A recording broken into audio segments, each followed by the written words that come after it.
মঙ্গলবার মধ্যরাতে ভারতীয় বাহিনীর মিসাইল ও বিমান হামলার পর জবাব দিতে একটুও দেরি করেনি পাকিস্তানও। বলা যায় পাকিস্তান তৈরি হয়েই ছিল। পাল্টা হামলায় যুদ্ধবিমান ধ্বংস সহ ভারতীয় বাহিনীর ব্যাপক ক্ষয়ক্ষতির কথা উঠে আসছে পাকিস্তানের বরাতে। আর এর পরে আলোচনায় উঠে এসেছে ভারতকে ঘায়েলে সম্প্রতি মহড়া চালানো পাকিস্তানের অস্ত্রগুলো। যুদ্ধের শঙ্কায় শাহবাজ শরীফের সেনারা চীনের JF-17, J-10C যুদ্ধবিমানের পাশাপাশি শি জিনপিং এর পাঠানো PL-15 মিসাইল নিয়ে তৈরি হয়েই ছিল। তাদের হাতে রয়েছে ফাতাহ ও আবদালি মিসাইল সিস্টেমও।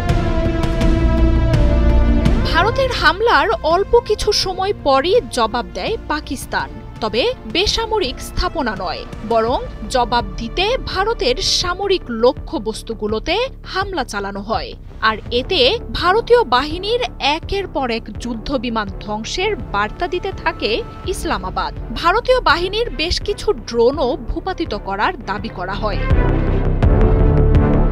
পেহেলগাম হামলার পর থেকেই ভারত পাকিস্তান যে আরও একটি যুদ্ধে জড়াবে তা এক প্রকার নিশ্চিতই ছিল। তবে ঢালাও অভিযোগে ভারতকে যে এবার আর কোনো ছাড় দেয়া হবে না তা স্পষ্টই জানিয়ে দিয়েছিলেন শাহবাজ শরীফ। সবশেষ বুধবার রাতের প্রথম প্রহরেই পাকিস্তানি ভূখণ্ডের অন্তত 9টি জায়গায় বিমান ও মিসাইল হামলা চালায় ভারতীয় বাহিনী।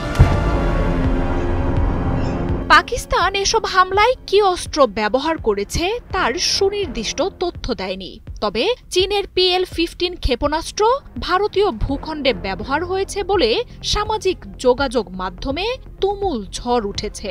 পেহেলগাম হামলার পরই দ্রুত গতিতে শি জিনপিং এর সরকার ভারতকে ঘায়েলে এই অস্ত্র পাকিস্তানে পাঠায় বলে গুঞ্জন ওঠে। শব্দের চেয়ে 5 গুণ দ্রুত গতিতে বহু দূরপাল্লার এই ক্ষেপণাস্ত্র আকাশ থেকে আকাশে থাকা লক্ষ্যবস্তুকে ধ্বংস করতে অব্যর্থ। এমনকি রাফাল ধ্বংস করার জন্যই এই মিসাইল পাকিস্তানকে দেয়া হয়েছে বলেও এখন তুমুল আলোচনা শুরু হয়েছে। ভারতের সাথে যুদ্ধের জন্য পাকিস্তানের হাতে ছিল ফাতাহ মিসাইলও। চলতি সপ্তাহেই এই মিসাইলের সফল পরীক্ষাও চালায় পাকিস্তানি বাহিনী। সারফেস টু সারফেস হামলায় 400 কিলোমিটার পাল্লার এই মিসাইলের পরীক্ষা যে ভারতের সাথে যুদ্ধের পূর্ব প্রস্তুতি ছিল তা স্পষ্ট। ভারতের প্রতিরক্ষায় থাকা রাশিয়ার S-400 ভেদ করার লক্ষ্য নিয়েই এই মিসাইল তৈরি করা হয়েছিল।